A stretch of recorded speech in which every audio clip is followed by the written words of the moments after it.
নাম ও বংশ পরিচয়। নাম জুবাইর, কুনিয়াত আবু আবদুল্লাহ এবং হাওয়ারিউ রাসূলিল্লাহ, লকব। পিতার নাম আওয়াম এবং মাতা সাফিয়া বিনতু আব্দুল মুত্তালিব। মা হযরত সাফিয়া ছিলেন রাসূলুল্লাহর ফুফু, সুতরাং জুবাইর ছিলেন রাসূলুল্লাহর ফুফাতো ভাই। উম্মুল মুমিনিন হযরত খাদিজাতুল কুবরা ছিলেন তার ফুফু। অন্যদিকে হযরত সিদ্দিকে আকবরের কন্যা হযরত আসমাকে বিয়ে করায় রাসূলুল্লাহ ছিলেন তার ভাইরা। হযরত আসমারা ছিলেন উম্মুল মুমিনিন হযরত আয়েশার বোন। এভাবে রাসূলুল্লাহর সঙ্গে ছিল তার একাধিক আত্মীয়তার সম্পর্ক। হযরত জুবাইররা হিজরাতের ২৮ বছর পূর্বে জন্মগ্রহণ করেন।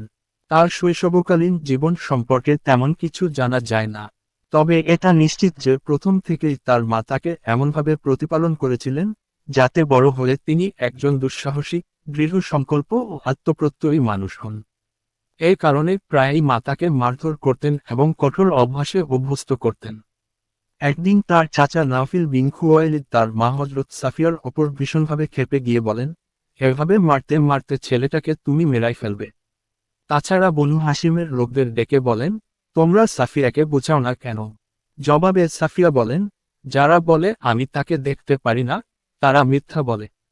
আমি তাকে এজন্য মারধর করি যাতে সে বুদ্ধিমান হয় এবং পরবর্তী জীবনে শত্রুসৈন্য পরাজিত করে গনিমতের মাল লাভে সক্ষম হয়।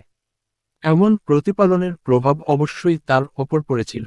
অল্প বয়স থেকেই তিনি বড় বড় পাহলোয়ান ও শক্তিশালী লোকেদের সাথে কুস্তি লড়তেন। একবার মক্কায় একজন তাগড়া জওয়ানের সাথে তার ধরাধরি হয়ে গেল।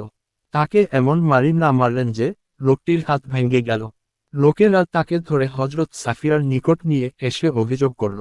তিনি পুত্রের কাজে অনুতপ্ত হওয়া বা ক্ষমা প্রার্থনার পরিবর্তে সর্বপ্রথম তাদেরকে জিজ্ঞেস করলেন, তোমরা জুবাইরকে কেমন দেখলে সাহসী না ভীরু?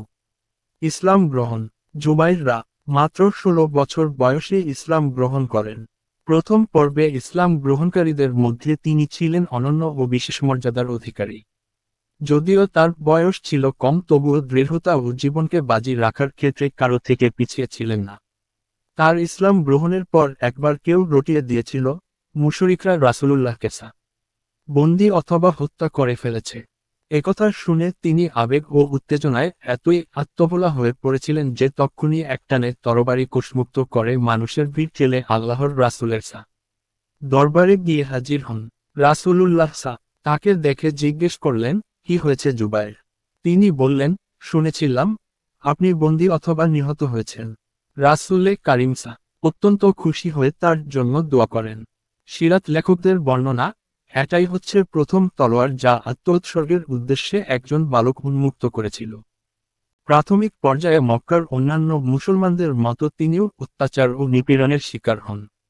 তার চাচা তাকে ইসলাম থেকে ফিরানোর জন্য চেষ্টার ত্রুটি করেননি। কিন্তু তাওহীদের ছাপ যার অন্তরে একবার লেগে যায় তা কি আর মুছে ফেলা যায়? ক্ষেপে গিয়ে চাচা আরও কঠোরতা শুরু করে দেন। উত্তপ্ত পাথরের উপর চিৎ করে শুইয়ে দিয়ে এমন মারি না মারতেন যে তার প্রাণ ওষ্ঠাগত হয়ে যেত। তবুও তিনি বলতেন, যত কিছুই করুন না কনে আমি আবার কাফির হতে পারি না। অবশেষে নিরুপায় হয়ে জন্মভূমি মক্কা ছেড়ে হাবশায় হিজরত করেন। হাবশায় কিছুকাল অবস্থানের পর মক্কায় ফিরে এলেন। এদিকে রাসূল ও মক্কা থেকে মদিনায় হিজরত করলেন। তিনিও মদিনায় গেলেন। রাসূল মক্কায় তালহা ও জুবাইরের মধ্যে ইসলামী ভ্রাতৃ সম্পর্ক স্থাপন করেছিলেন। কিন্তু মদিনায় আসার পর নতুন করে হযরত সালামা ইবন সালামা আনসারীর সাথে তার ভ্রাতৃসম্পর্ক স্থাপিত হয়। সালামা ছিলেন মদিনার এক সম্ভ্রান্ত ব্যক্তিত্ব এবং আকাবায় বায়াত গ্রহণকারীদের অন্যতম। জিহাদে অংশগ্রহণ। যুদ্ধে অংশগ্রহণের ব্যাপারে তিনি ছিলেন অনন্য। তিনি বদর যুদ্ধে অত্যন্ত সাহস ও নিপুণতার পরিচয় দেন। মুশরিকদের প্রতিরোধ ব্যূহ ভেঙে তছনছ করে দেন। একজন মুশরিক সৈনিক একটি টিলার উপর উঠে দ্বন্দ্বযুদ্ধের আহ্বান জানালে জুবাইর তাকে মুহূর্তের মধ্যে এমনভাবে জাপটে ধরেন যে জনেই গড়িয়ে নিচের দিকে আসতে থাকেন। তা দেখে রাসূল বলেন, এদের মধ্যে যে প্রথম ভূমিতে পড়বে সে নিহত হবে। সত্যি তাই হয়েছিল। মুশরিকটি প্রথম মাটিতে পড়ে এবং জুবাইররা তরবারির এক আঘাতে তাকে হত্যা করেন। এমনিভাবে তিনি উবাইদা ইবন সাইদের মুখোমুখি হলেন। সে ছিল আপাদ মস্তক, এমনভাবে বর্মাচ্ছাদিত যে কেবল দুটি চোখই তার দেখা যাচ্ছিল।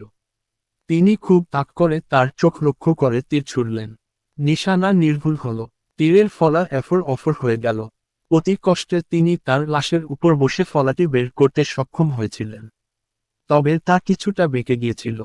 স্মৃতিচিহ্ন হিসাবে রাসূল এ তীরটি নিজেই নিয়ে নেন এবং তার ইনতিকালের পর তৃতীয় খলিফা হজরত উসমান পর্যন্ত এ তীরটি বিভিন্ন খলিফার নিকট রক্ষিত ছিল। হজরত উসমানের শাহাদাতের পর হজরত আবদুল্লাহ ইবন জুবাইর তীরটি গ্রহণ করেন এবং তার শাহাদাত পর্যন্ত এটি তার নিকট ছিল। বদরে তিনি এত সাংঘাতিকভাবে লড়েছিলেন যে তার তরবারি ভোঁতা হয়ে গিয়েছিল এবং আঘাতে আঘাতে তার সারা শরীর ক্ষত বিক্ষত হয়ে গিয়েছিল। এ দিনের একটি ক্ষত এত গভীর ছিল যে চিরদিনের জন্য তা একটি গর্তের মতো হয়ে গিয়েছিল। তার পুত্র হজরত উরওয়া বলেন, আমরা সেই গর্তে আঙ্গুল ঢুকিয়ে খেলা করতাম। এ যুদ্ধে তিনি হলুদ রঙের পাগড়ি পরিহিত ছিলেন। তা দেখে রাসূল বলেন, আজ ফিরিশতাগণ বেশে এসেছে। উহুদের ময়দানে সত্য ও মিথ্যার লড়াই যখন চরম পর্যায়ে, তখন রাসূল স্বীয় তরবারি কুশমুক্ত করে বললেন, আজকে এর হক আদায় করবে। সকল সাহাবী অত্যন্ত আগ্রহের সাথে নিজ নিজ হাত বাড়ালেন। জুবাইররা ও তিনবার নিজের হাত বাড়ালেন, কিন্তু শেষ পর্যন্ত তা লাভের গৌরব অর্জন করেন হজরত আবু দুজানা আনসারীরা। উহুদের যুদ্ধে তীরন্দাজ সৈনিকদের অসতর্কতার ফলে যখন যুদ্ধের মোড় ঘুরে গেল এবং মুসলিমদের সুনিশ্চিত বিজয় পরাজয়ের রূপ নিল, তখন যে 14 জন সাহাবী নিজেদের জীবনের বিনিময়ে রাসূলে পাককে কেন্দ্র করে প্রতিরোধ ব্যূহ রচনা করেন জুবাইররা ছিলেন তাদের অন্যতম। খন্দকের যুদ্ধে মুসলিম নারীরা যেদিকে অবস্থান করছিলেন, সে দিকটির প্রতিরক্ষার দায়িত্বভার লাভ করেন জুবাইররা। এ যুদ্ধের সময় মদিনার ইয়াহুদি গোত্র বনু কুরাইজা মুসলিমদের সাথে সম্পাদিত মৈত্রী চুক্তি ভঙ্গ করে। রাসূল তাদের অবস্থা জানার জন্য কাউকে তাদের কাছে পাঠাতে চাইলেন। তিনবার তিনি জিজ্ঞেস করলেন, তোমাদের মধ্যে এমন কে আছে যে তাদের সংবাদ নিয়ে আসতে পার? প্রত্যেকবারই হজরত জুবাইর বলেন, আমি। রাসূল তার আগ্রহে সন্তুষ্ট হয়ে বলেন, প্রত্যেক নবীরই থাকে হাওয়ারি। আমার হাওয়ারি জুবাইর। খন্দকের পর বনু কুরাইজার যুদ্ধ এবং বায়াতের রিদওয়ানেও তিনি অংশগ্রহণ করেন। খাইবারের যুদ্ধে তিনি অসীম সাহসিকতা ও বীরত্বের পরিচয় দেন। খাইবারের ইয়াহুদি নেতা মুরাহিব নিহত হলে বিশাল দেহ ও বিপুল শক্তির অধিকারী তার ভাই ইয়াসির ময়দানে অবতীর্ণ হয়ে হুঙ্কার ছেড়ে দ্বন্দ্বযুদ্ধের আহ্বান জানায়। হজরত জুবাইররা লাফিয়ে পড়লেন। তখন তার মা হজরত সাফিয়া বললেন, ইয়া রাসূলাল্লাহ, নিশ্চয় আজ আমার কলিজার টুকরা শহীদ হবে।